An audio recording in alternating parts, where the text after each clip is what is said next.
देश માટે વર્ષ 2019નું વર્ષ એ ખૂબ મહત્વનું વર્ષ છે કારણ કે આ દેશમાં જે ચૂંટણી છે તે થવા જઈ રહી છે સાથોસાથ પ્રજાનો જે અવાજ છે તે 2019માં સમગ્ર ભારત દેશમાં બુલંદ થશે કારણ કે 2019માં ચૂંટણી પર આવી રહી છે અને અમદાવાદ શહેરના લોકો આપણી સાથે ઉપસ્થિત છે તેમને પૂછીશું તેમનો મત જાણવાનો પ્રયાસ કરીશું તેઓ આ સરકારથી કેટલા ખુશ છે અને આગામી જે 5 વર્ષ બાદ હવે જે ચૂંટણી આવવા જઈ રહી છે તેમાં કોની સરકાર ઈચ્છી રહ્યા છે સાથે કઈ ઉપલબ્ધિઓ છે જેના કારણે તેઓ જો આ સરકારને ફરી ચૂંટવા માંગતા હોય તો આ જ સરકાર અથવા અન્ય સરકારનું પણ પરિવર્તન ઈચ્છે છે અને જે સ્થાનિકો ઉપસ્થિત છે તેમની સાથે વાતચીત કરશું સૌથી પહેલો પ્રશ્ન હું તમને પૂછીશ 5 વર્ષમાં મોદી સરકારની જે કામગીરી છે તેનાથી તમે સંતુષ્ટ છો? સૌથી પહેલાં તો એબીપી અસ્મિતાના માધ્યમથી સમસ્ત ગુજરાતના દર્શકોને એટલું કહીશ કે સુરક્ષા સલામતી અને શિક્ષણ આ કોઈપણ સરકારની 5 વર્ષની કામગીરીનું આકલન હોય છે. એવી સરકારો આપણે ઘણી જોઈ છે કે 5 વર્ષ માટેનો મેનિફેસ્ટો બહાર પડતો હોય કે કોઈ એક વર્ગને ધ્યાનમાં રાખીને યોજનાઓનું આ ઘોષણા કે યોજનાઓનું અમલકારક અમલીકરણ થતું હોય, પરંતુ આ એક સરકાર 5 વર્ષમાં જે અનુભવ અમે કર્યો એવો છે કે આવનારા 50 વર્ષને ધ્યાનમાં રહીને ઇન્ડિયા ફર્સ્ટ કે પછી સમગ્ર વિશ્વના 200 દેશમાં પ્રથમ પંક્તિના દેશો સાથે કેવી રીતે ભારત હરીફાઈ કરી શકે. યુવાઓની વાત કરીએ તો પ્રધાનમંત્રી યુવા સ્વાવલંબન યોજના હોય કે પ્રધાનમંત્રી મુદ્રા યોજના હોય કે પછી નમો ઈ ટેબનું મફતમાં વિતરણ હોય, આ બધી યોજનાઓ એવી છે કે જેને skill India, digital India, startup India, standup India સાથે સારી રીતે જોડીને મને લાગે છે કે ઇન્ડિયા ફર્સ્ટ સ્લોગન આપનારી કદાચ આઝાદી પછીની આ સૌથી લોકપ્રિય સરકાર છે એ કહેવામાં અતિશયોક્તિ નહીં લાગે. અચ્છા, અન્ય પણ જે લોકો આપણી સાથે ઉપસ્થિત છે હું તમને પૂછવા માગીશ નરેન્દ્ર મોદી દેશના પ્રધાનમંત્રી બન્યા તે પછી જો તેમણે કોઈ નિર્ણય લીધો હોય કે જેની સૌથી વધારે ચર્ચા થઈ હોય તો તે હતી નોટબંધી અને તે બાદ લાગુ કરવામાં આવી જીએસટી. તો તમને લાગે છે કે 2019માં આ જે પરિબળ છે તે અસર કરશે? સર્વાંગી વિકાસને ધ્યાનમાં લેતા દરેક લોકો સમજે છે કે જે નિર્ણયો મોદી સરકારે લીધેલા છે એ નિર્ણયો દેશના વિકાસ માટે ખૂબ જ જરૂરી હતા અને એના કારણે આગામી વર્ષોમાં એનો ફાયદો જોવા મળશે. માટે અત્યારે આપણે આ નિર્ણયને આવકારવો જ રહ્યો અને એની સાથે આપણે સહકાર આપવો જ રહ્યો. અન્ય પણ જે લોકો આપણી સાથે ઉપસ્થિત છે તમે જણાવો, નરેન્દ્ર મોદીનું શાસન અત્યારે ભારત દેશમાં ચાલી રહ્યું છે. આ તરફની વાત કરીએ, કોંગ્રેસની વાત કરીએ તો કોંગ્રેસના અધ્યક્ષ તરીકે હવે રાહુલ ગાંધી છે. રાહુલ ગાંધી માટે આ પહેલી એવી કસોટી હશે. આ અગાઉ વિધાનસભાની ચૂંટણીઓ યોજાઈ ગઈ પરંતુ લોકસભાએ સીધી તેમને અસર કરતી ચૂંટણી છે. તમને લાગે છે કે રાહુલ ગાંધીના જે નેતૃત્વમાં દેશમાં કોઈ સત્તા પરિવર્તન થશે? ના, એ ઇમ્પોસિબલ વસ્તુ છે. જે 2019માં મોદી સરકાર બનવાની છે એના જે કાર્યો થઈ રહ્યા છે એ પ્રમાણે પબ્લિકનો જે માહોલ છે 2019નો એ પૂરેપૂરો નરેન્દ્ર મોદી સાહેબ છે. એમના કાર્યો પૂરેપૂરા સફળદાયી છે અને કોઈપણ વસ્તુ હોય પણ એને લોંગ ટાઈમ આપવો જોઈએ, 5 વર્ષ 10 વર્ષ, તો એનું રિઝલ્ટ કંઈક મળે. શોર્ટ ટાઈમમાં કોઈપણ વસ્તુ રિઝલ્ટ મળવાનું નથી. તો આપણે 2019માં બી નરેન્દ્ર મોદી સાહેબની જરૂર છે અને આપણે એમને સારી રીતે સપોર્ટ કરીને એમને આગળ લાવવાનો ટ્રાય કરીએ.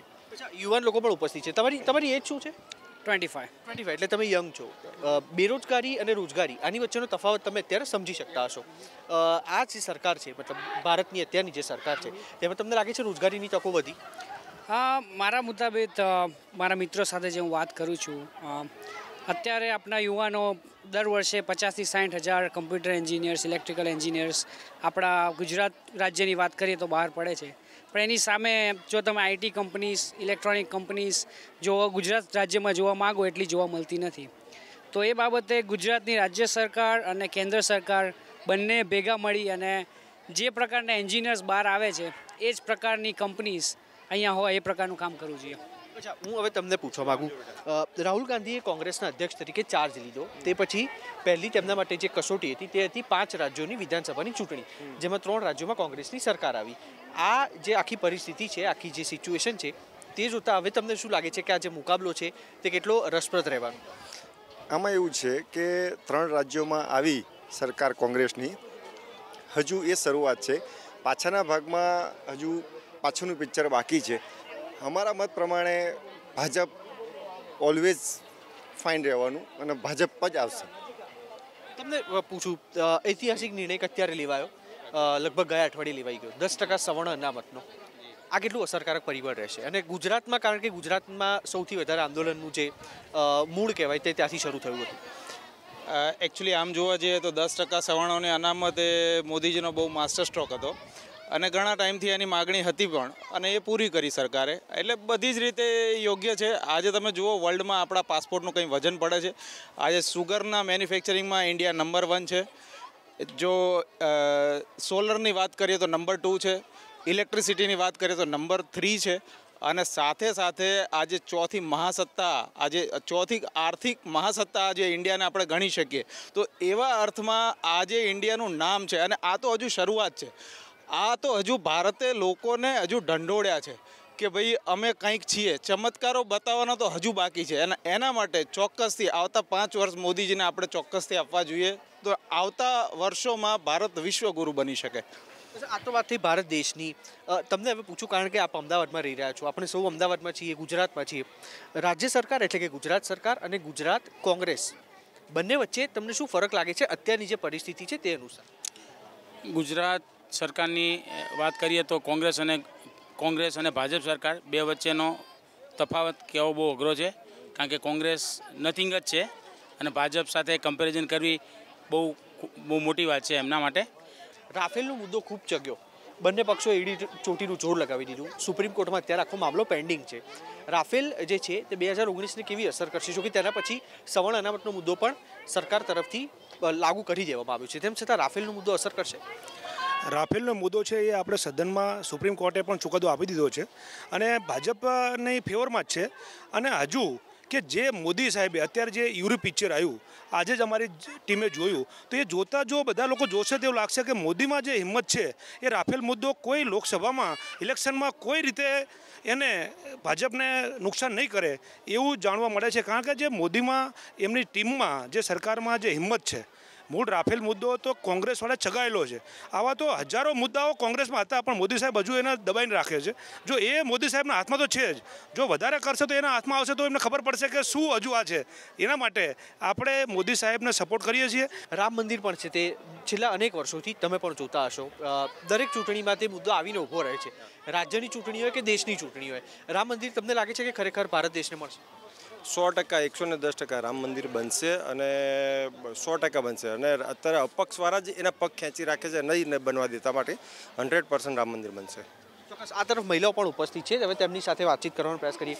બેન, તમે જણાવો, મહિલા તરીકે આ પ્રધાનમંત્રી નરેન્દ્ર મોદીની સરકાર તમારા માટે કેટલી સફળ રહી મહિલાઓ માટે? આમ સફળ જ કહેવાય. ભલે મોંઘવારીને બધું આવે છે પણ એ આપણા હિત માટે જ છે.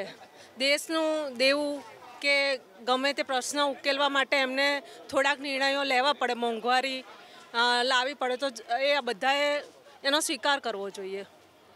તમને હું નોટબંધી સંબંધી પ્રશ્ન પૂછું. તમે કદાચ તમારા ઘરમાં પણ નોટબંધી માટે અમુક રકમ બચાવીને મૂકી હશે અને એ કદાચ બદલાવી પડી એટલે તમામ લોકોને ખબર પણ પડી ગઈ કે તમારી પાસે આટલા નાણાં છે. એ નિર્ણય તમને શું લાગે છે અસર કરશે? હા, ચોક્કસ અસર કરશે. લાંબા ગાળે એની અસર બહુ જ સારી છે અને આજે નોટબંધી થઈ ખરેખર સારું છે. આ તરફ બેન, તમે વ્હીકલ ચલાવો છો, વાહન ચલાવો છો? પેટ્રોલ ડીઝલના ભાવ છે તેમાં વચ્ચે એક સમય આવ્યો હતો કે સતત વધારો થઈ રહ્યો હતો. આ તમામ જે મુદ્દા છે તે 2019માં અસર કરશે લાગે છે? એની અસર તો મને એવું લાગે છે કે એ અસર કરશે નહીં. મોદીજી માટે અમે એમને સપોર્ટ આપીએ છીએ કે પેટ્રોલના ભાવ ભલે વધે પણ એની સામે ઇકોનોમિક્સ પણ એટલી ઊંચી જ આવતી જાય છે. એટલે બસ આટલું જ મારે કહેવું છે. તમે ભાજપને મત આપશો કે નરેન્દ્ર મોદીને મત આપશો? ના, ભાજપને તો મત આપીશું પણ મોદી તો હોવા જ જોઈએ. Thank you. 100% મત અહીંયાથી એવો સામે આવે છે કે આ જે જનતા છે અમદાવાદની તે 2019 બાદ પણ દેશનું કમાન જેને સોંપવા માગે છે તે છે દેશના પ્રધાનમંત્રી જે હાલના છે તે નરેન્દ્ર મોદી, અને ન માત્ર નરેન્દ્ર મોદીને પરંતુ ભાજપને પણ. અને સ્પષ્ટ બહુમતી સાથે અહીંયાની જે જનતા છે તે ઈચ્છી રહી છે કે સ્પષ્ટ બહુમતી સાથે ભારતીય જનતા પાર્ટીનો સમગ્ર ભારત દેશમાં વિજય થાય અને આ જ પ્રધાનમંત્રી તરીકે નરેન્દ્ર મોદી પણ દેશનું કમાન સંભાળે. કેમેરામેન ચેતન પરમાર સાથે કુશાંક સોની, ABP અસ્મિતા, અમદાવાદ.